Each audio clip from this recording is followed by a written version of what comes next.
This video solely exists because it's CNN giving Trump credit for something. Over the past 3 years, and man, that's years with an S, the media landscape and the people who are just so anti-Trump, those with Trump derangement syndrome, because it is a legitimate thing. It's been a very slow, I guess, breaking of that thought process. Like, oh, he's just the most evil guy. The world's going to come to an end. He's about to start World War III. When, if you look at him on the international stage, he's been rather fantastic in a lot of means, in a lot of ways. He's been doing his work right here with North Korea, as well as he opened the doors for for Britain in their EU is situation with their Brexit situation. He said, hey, we'll trade with you. What else did he do? Internationally, the Iran situation, where he's like, look, like if we pull the trigger on this, we murder 150 people. They didn't do that. They didn't do that to us. So we're gonna hit them with it. We're gonna hit them with sanctions instead, which is diplomatic, statesman-like. I gotta say, I mean, on paper, there's been a lot of really awesome things that have come out of his administration. And I can't help but notice those who gripe about the racism and all these other isms and these identity politics issues, they're the same ones who look to use and exploit those issues. He's not the one that says these things. Show it to me. I mean, particularly since he's been president. I mean, before you got elected, I was very, very clear on this. Let's have the conversations then, right? They're in the primaries. They're in the Republican the Republican primaries. I was saying, hey, if you trip about the Central Park 5, if you want to trip about all these things that happened way back before, let's have these conversations then. Ava DuVernay, make your movie then, before he gets in, because there is such thing as someone who's worked in politics for so long, there is such thing as the incumbent advantage. And it is strong, it is heavy, and when you've done the type of work that Mr. Trump's done, I'm sorry. I'm sorry. It's way too much to overcome. At least at a base level, if you can take yourself, if you've ever spent any time around rural and the Midwest, that's the heartland is the heartland for a reason. And so, to watch the Democrats sit there and say, oh yeah, how many illegal immigrants, how you want to give them free health care, and everybody raised their hand. He was right. They gave 2020 up. They gave 2020 away already. It's sad. And the one person, I really feel the one person that would make it at least a very interesting race, Tulsi Gabbard, no shot in hell. So let's get into this article, because I've been going on for a while, but I don't consider it rambling. Donald Trump's walk into North Korea can be best explained through the lens of the 2020 election. If history is to remember one of the most audacious photo ops in American diplomacy as anything more than a stunt, the president must now produce breakthroughs from his friendship with the brutal dictator Kim Jong-un. Yet, even if that progress is slow to emerge, Trump can still chalk up a valuable political win that will underscore how his foreign policy is often directed by his electoral priorities. He can use his singular televised moment to bolster his claims to be a statesman and a peacemaker. And it's not just about winning the Nobel Prize that the president believes that he deserves for forging and opening with one of the most despotic regimes in modern history. Like, he's not shocked. Closed mouths don't get fed, do they? That's one of the bigger criticisms of him, is how boisterous that he is, and how, just very straight up and cocky to an extent that he is. But it's actually a refreshing thing. Not all the ums and ahs, I mean, self-assuredness is a quality that I believe is lacking. Trump also has a vital political interest in keeping alive the idea that he personally headed off war with North Korea and that historic progress is possible as he runs for re-election. His meeting with Kim is a centerpiece of the Peace and Prosperity platform in which he plans to anchor his bid for a second term and to use to rise above his Democratic rivals. And it's working.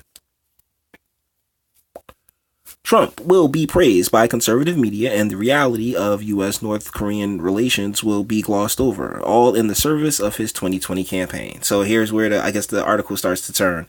Because now it's CNN, like, they kind of suckered us in, right? Like, oh, CNN's giving them credit in the headline. But in the in this article, it seems as if it's taking a bit of a turn into, oh, well, he's just going to use this for re-election. Come on, CNN. Yeah, you were close. I believe you were closer than that. The political significance of Sunday's eye-popping encounter was revealed in the quick condemnations offered by Democratic presidential candidates seeking to deny him a political win.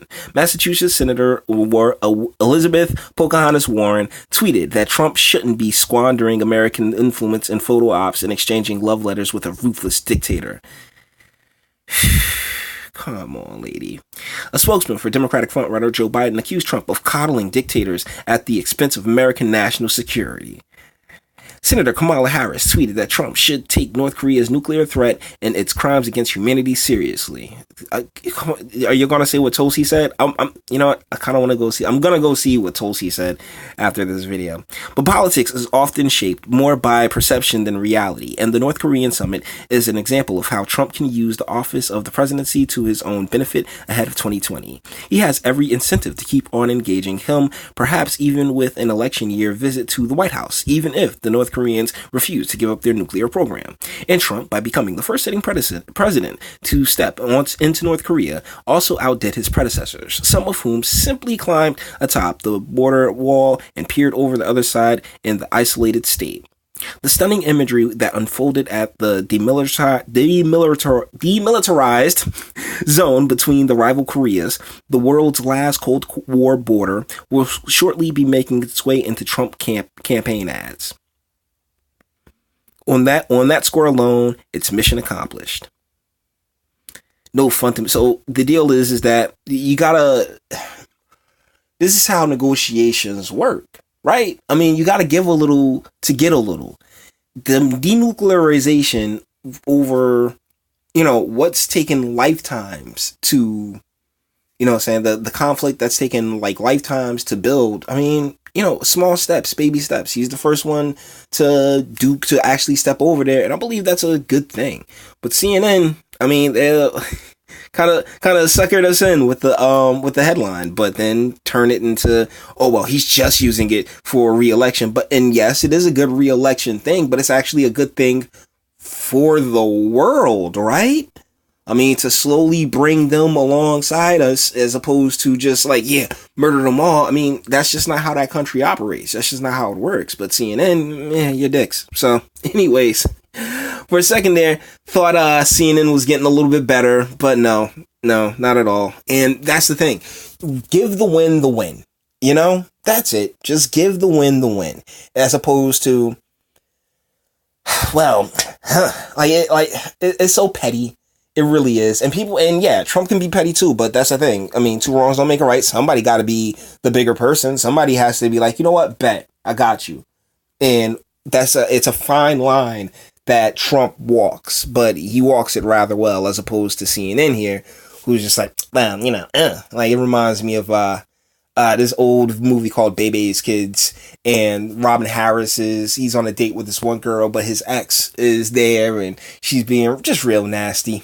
But anyways, that's it for this video. All the internet stuff. Like it if you liked it, or dislike it, and I ain't scared of you. Sub if you enjoy my fantastic voice. Share, because sharing is caring. And speak. Let me know. What do you think? Do you believe that, oh my goodness, this is just a re-election campaign poster for him? I don't care.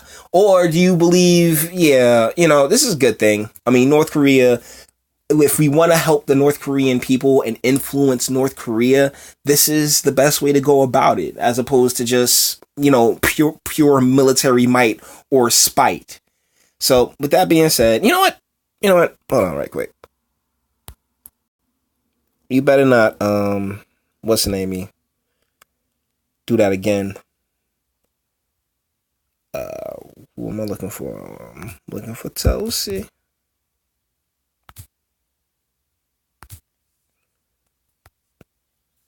Let's see what Tulsi had to say about it right quick.